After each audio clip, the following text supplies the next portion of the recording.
Otep à tous, bien-aimés frères et sœurs, le président Joe Biden annule sa tournée, son voyage pour l'Allemagne, où il devrait avoir une réunion de l'OTAN, et pour l'Angola. Il devrait, je crois, ça devrait être son première visite et première et dernière visite en Afrique. Le président Biden n'ira plus dans ces deux pays-là. Quelles sont les conséquences? Commençons par l'Allemagne. En Allemagne, le président Biden devrait réunir les pays de l'OTAN pour évaluer, réévaluer et puis proposer d'autres solutions pour l'aide, l'assistance à l'Ukraine dans sa guerre contre la Russie. Donc, c'est un coup dur pour Zelensky. Alors, très dur. Et je vais vous expliquer pourquoi. En Angola, le président Lorenzo devrait avoir sa bénédiction et devrait avoir on devrait lui donner de nouvelles orientations pour aller vers la balkanisation du Congo. Il devrait avoir sa bénédiction et des instructions précises à mettre en pratique. Là aussi, c'est de la déception pour Lorenzo. Pour Lorenzo, la déception vient du fait que monsieur s'attendait à cette bénédiction pour pouvoir mettre le paquet en RDC. Comment il faut détruire complètement la RDC. Parce que Lorenzo, l'Angola malheureusement s'est illustré depuis un certain nombre d'années comme un État déstabilisateur. Mais on ne parle pas beaucoup parce que il est soutenu et guidé, envoyé spécial des puissances de l'OTAN. Et les médias occidentaux ne veulent pas en parler, mais en réalité, c'est un déstabilisateur, c'est un régime criminel.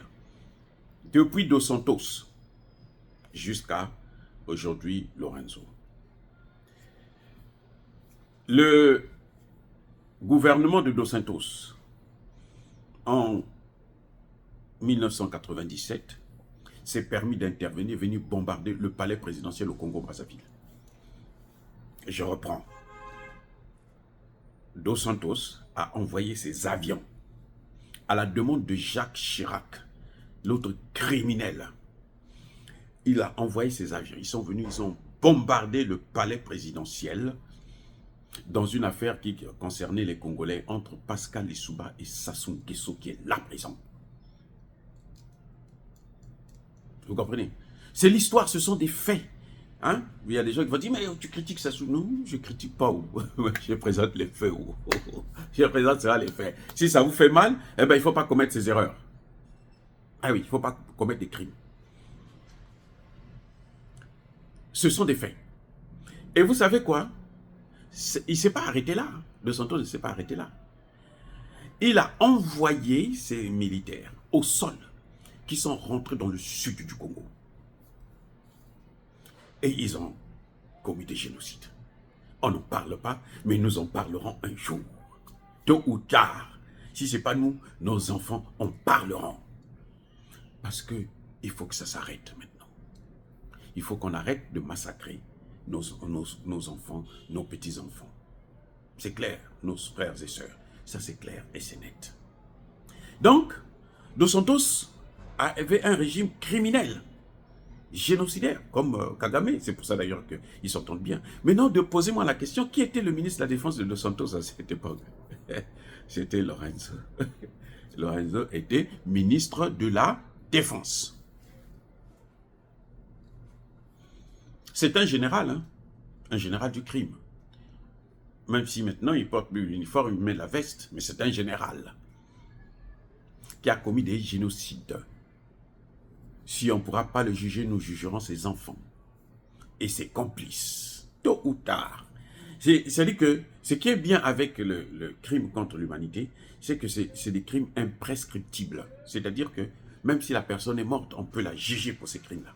C'est pour ça que nous pensons qu'un jour nous jugerons le général de Gaulle, nous jugerons Napoléon Bonaparte, nous jugerons le roi des Belges, Léopold II, pour les crimes commis en Afrique. Et ils sont nombreux, ces Occidentaux. Alors, donc Lorenzo, qui est habitué aux sales besognes, hein, s'attendait à ce qu'on puisse lui donner le quitus, qu'on puisse avoir la bénédiction, que Biden puisse le baptiser pour aller faire exactement les mêmes choses en RDC. Parce qu'aujourd'hui, comme la RDC refuse de céder les terres au Rwanda, à la demande des Occidentaux, et l'Ouganda est quasiment fatigué, le Kenya, il a subi beaucoup de revers face au Wazalendo. Donc, pour les Occidentaux, il faut que Lorenzo envoie son armée maintenant pour occuper une partie de la RDC. Comme ça, le Rwanda occupe une partie, lui il occupe une partie, et puis bon, on voit comment on peut balkaniser le pays. Et là, il a tapé poteau. C'est ça le problème. Concernant le voyage de Biden en Allemagne, c'était l'occasion, la meilleure occasion pour Zelensky d'obtenir l'autorisation sur la levée des restrictions, afin qu'il puisse tirer en profondeur en Russie. Parce que Zelensky, lui, le nombre de morts là, ce n'est pas son problème. Hein. Zelensky croit toujours à une victoire. Et la victoire, dans son plan de victoire, il y a cette option-là, où il peut frapper en profondeur, hein, avec des missiles à longue portée des Occidentaux de l'OTAN. C'est ça que Zelensky attend. Pour Zelensky, ça c'est la pièce maîtresse de la victoire de l'Ukraine sur la Russie. Là où tous les experts militaires vous disent, y compris les experts ukrainiens, vous disent que c'est fini, les carottes sont cuites. Quand vous êtes un général ukrainien, vous le dites, si vous êtes sur le terrain, vous prenez la retraite tout de suite. C'est ce que Zelensky est en train de faire actuellement. Et donc, vous voyez, pour lui, c'est une grosse déception parce que, malheureusement, ce qu'il attendait ne va pas arriver. Ça ne va plus arriver, c'est fini. Hein. Ça m'étonnerait. C'est vrai que Biden a évoqué le fait qu'il y a l'ouragan Milton qui devrait passer en Floride. Donc, lui devrait rester aux États-Unis pour surveiller, je ne sais pas, peut-être pour arrêter ça, je n'en sais rien, mais en tout cas, il devrait rester aux États-Unis à cause de ça. Ah, c'est vrai.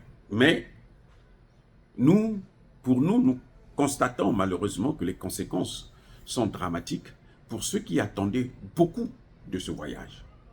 Et je crois que Tshisekedi est sauvé, hein, parce que je crois que c'est sa peau qu'ils veulent. C'est vrai qu'il a paru un peu fatigué quand il était à Paris, là. J'espère qu'on n'a pas empoisonné aussi. Mais bon, de toutes les façons, si ça arrive, c'est qu'il est lui-même responsable de ses actes parce que personne ne l'a obligé de partir à Paris, se faire encore une fois de plus humilier par un président minable qui a échoué, qui a foutu son pays dans la merde totale et qui n'est pas capable de gérer son pays, qui croit que c'est les pays africains qu'il va pouvoir gérer. Non, il a toujours géré les pays africains et tous ces pays-là sont dans le chaos total. Bref, c'est malheureux pour ceux qui attendaient quelque chose de Joe Biden en Afrique. Il a passé 4 ans, il n'a jamais eu pied en Afrique. Parce que il faut bien comprendre qu'ils sont fichés perdument de l'Afrique. Lui, l'Afrique, c'est pour prendre des matières premières, c'est pour diviser, c'est pour balkaniser, pour détruire. Et j'espère qu'il ne viendra plus en Afrique. Je l'espère, je le souhaite, parce que, vous voyez, on est à 1 mois des élections, même pas. Donc, ça devient compliqué pour lui de partir encore en Afrique, aller se balader ou aller organiser des déstabilisations totales. Soyez bénis, abondamment bénis par le Dieu des Kémites et par nos ancêtres angélisés. Mais que tous ceux qui persécutent le continent africain, le pillent et le déstabilisent, qu'ils soient noirs, blancs, chinois, arabes, indiens, qu'ils soient punis, maudits, foudroyés, neutralisés, écrasés, effacés par le Dieu des Kémites et par nos ancêtres angélisés. Vive l'Afrique éternelle, j'ai dit et j'assume.